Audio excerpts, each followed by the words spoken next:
All right, only two more parts, and this one is really short. So let's go, guys. We're almost done. We're almost done. Yay. All right.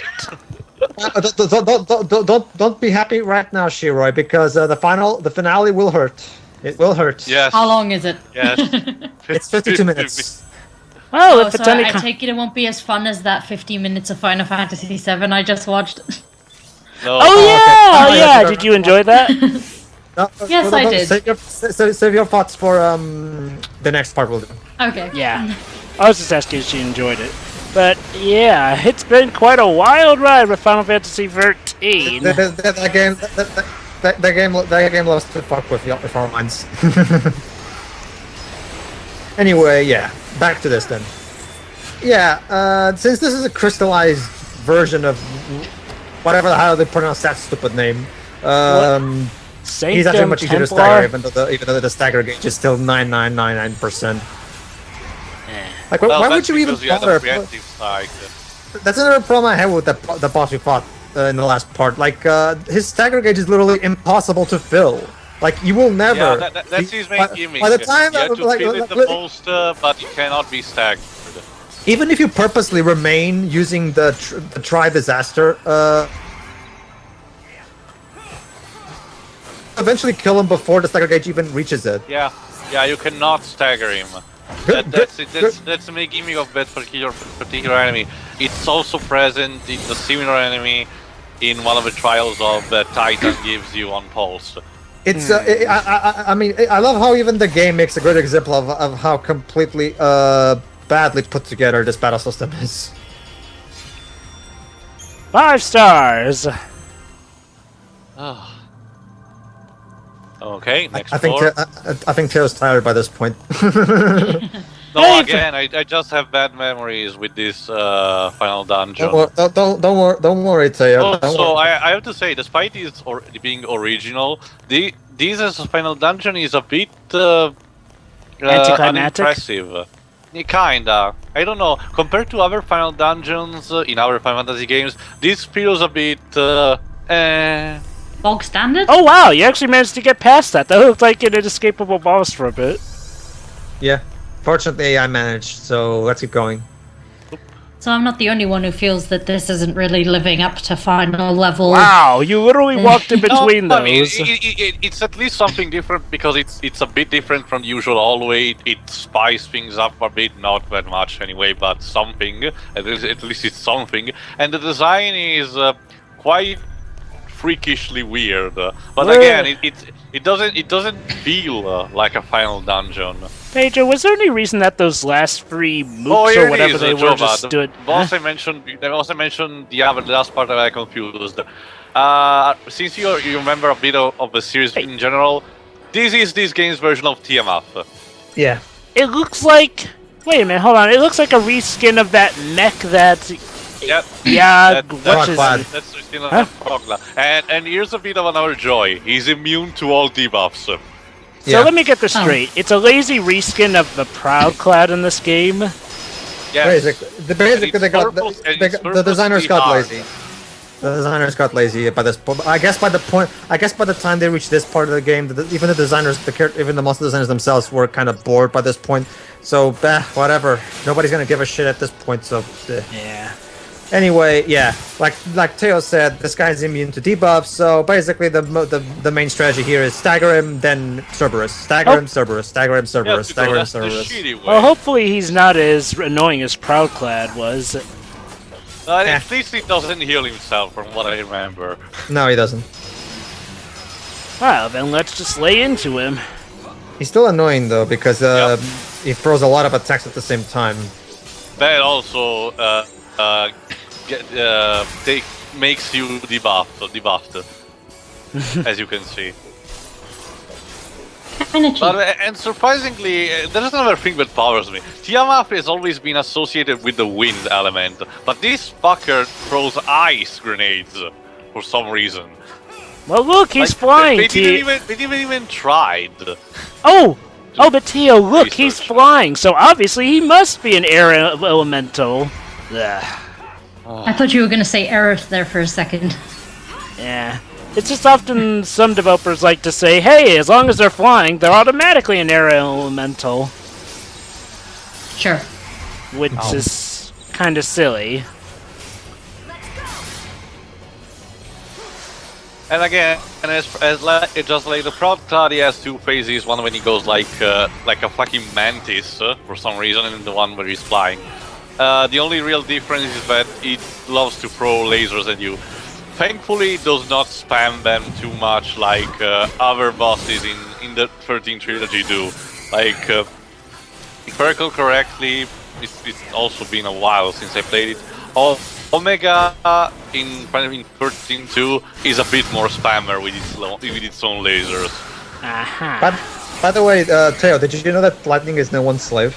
Yeah, I Yeah. get. Well, we need to be reminded of that. Because except for Toriyama, of course. Also, we can I use created rats as you. rams. You can say that 1,000 times, no.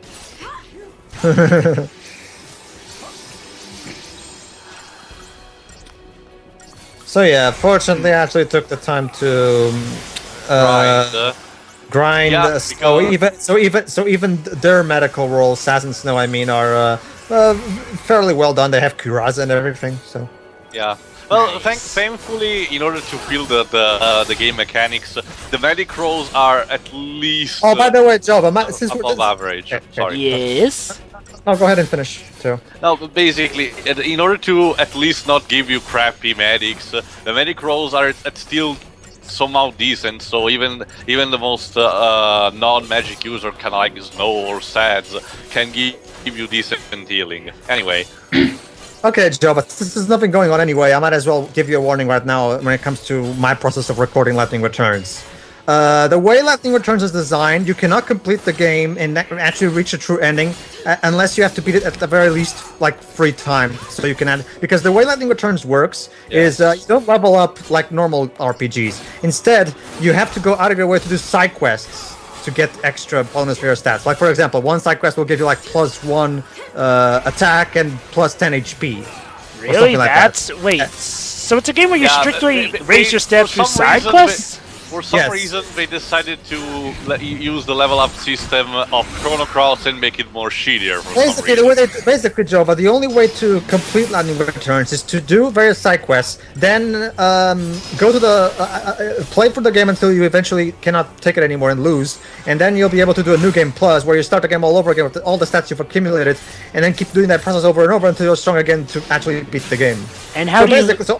So basically, I'm going to start off with a new game plus where I'm already strong enough to beat everyone in that game. Because trust me, Jova, you want me to do this. Because if if I actually play like normally, like a first-time player would, we would have to see the entire game 3 times. So let me trust me, Jova, you want me to do this. So let me get this... Okay, so let me get this straight. With Lightning Returns, you have to build up your stats with side quests, and then you have to lose just so you can get an ending?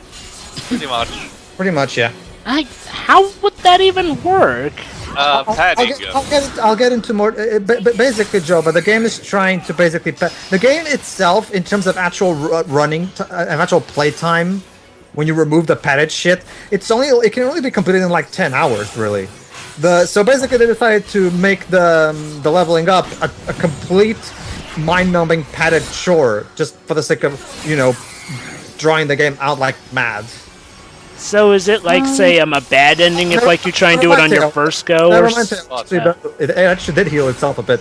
Well, in terms of the whole... And he casting some buffs on him. Nice. Go ahead, Joe, what you were saying. So basically, is there like a bad ending for like your first run if like, well, per se, you... Basically get an FMV of the world blowing up. Oh, lovely. It's basically Majora's Mask, but done much, much worse. Please don't mention it. Majora's Mask is actually my favorite Zelda game, and I hate the fact that Lightning Returns took such a giant dump on that awesome concept. Because I love the concept of a game based on time where you're actually, where the time mechanic actually helps out. Again, because the great thing about Majora's Mask, as we'll see eventually when I record, is that every single NPC in that game has a purpose, a schedule, and a story to tell. It's awesome. It Oh, yeah. really is. And also it varies from each day that passes. Okay, okay. They use the free day mechanic in a very brilliant way. That game really never got the proper credit it deserved. Okay, Anyway, one more question for the time being. So, in the case of Lightning Returns, is it like literally you get the bad ending on your first one and then you have to do a new game plus to get the good ending? Trust me, Joe, there's no point in showing off the bad ending. It's literally just a shot of the world exploding. Like, literally. There's no point. Oh, so there's only 2 endings. There's only 2 endings, yeah. And that's Don't literally your reward for completing the game without doing a new game plus. The world exploding, and how are you even supposed to know you're... Well, Jova, if you are, I guess some people who are really fantastic with their timing can abuse the block mechanics, negate all damage thingy to maybe manage to complete the game on one playthrough, but I'm not gonna do that. It's very hard, and besides, you cannot increase your time from too much. So you have do a you have- specific set of maximum amount you can. Yeah. She was gonna ask something, Shuri? Yeah, do you have to get both endings in order to get 100%, or is it... No. What I mean is, if I die in the game, we get that the bad ending, which is the world exploding. If I do beat It's the final very boss, arcade in its structure. So let me get this straight. You Okay. die once and that's it? Game over? again, Jova, no, you don't get that. Like, imagine if I lose here, for example. If I lose this battle, I get a game over. That's exactly what happens in Lightning Returns, except instead of just the game over screen, you get to see an FMV of the world blowing up. And that's it for the game? What? No. Whenever you die in Lightning Returns, in any battle, like any time, you get the option to either retry from the last save point or just start a new game plus with whatever stats you've accumulated thus far. Oh, so if now you start I a see new what... game, then you get an FMV of the world blowing And up. game plus, but the game is basically designed around multiple playthroughs. So, for the sake of our audience and our mental sanity, I'm just gonna do a playthrough that's already been, new game plussed. I get that. And don't worry, Joe Ventura, before you ask, you don't lose anything in terms of content. Trust me. In So, terms of no, that's not what I'm worried about. No, Shiri. The thing is, the game remains the same. You're just more stronger in order to pass through You're its just repeating the challenges. same. You're just repeating the exact same game 3 times. Trust Oh, me. I So see what... what you're saying is that the developers realized the game was bad. It's not done in a way that Ghost and Goblins is though, because thanks to the RPG elements, you actually grind your stats. Yeah, instead of, now they're ripping off the Cavern of But Remembrance. what I mean is the developers are basically forcing you to replay the game. I'm not even kidding. There's Oh. there's a hallway in Kingdom Hearts 2 Final Mix that looks exactly like this. I know. Yeah, me if you have too. seen the posters of this game, you remember this place because it was used for all promotional materials. Yeah. Yeah, it was. I think I see. Okay, I think I see what they're doing with Alright, White. everybody, we've reached end game. That's right. Woo! That's the point we just found. That's the very last point of the game. Well, the main campaign at least. So yeah, we're almost done. Please so, say we're only doing the main campaign. Yeah, don't worry. We're just doing the main campaign. Okay. Wait, there's I'm- more? Besides, I can confirm the side activities are not that interesting to see. What? Not at all. Wait. Not at all. Let me get this straight. There are side activities at the finale section of the game. No. What I mean No, is, no.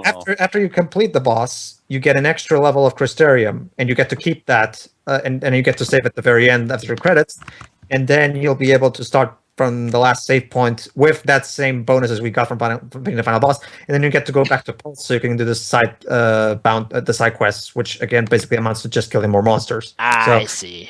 But I don't give a shit, so we're just gonna go straight to the ending and then leave it there because I'm kind of tired of this game at this point. Thank you. Agreed.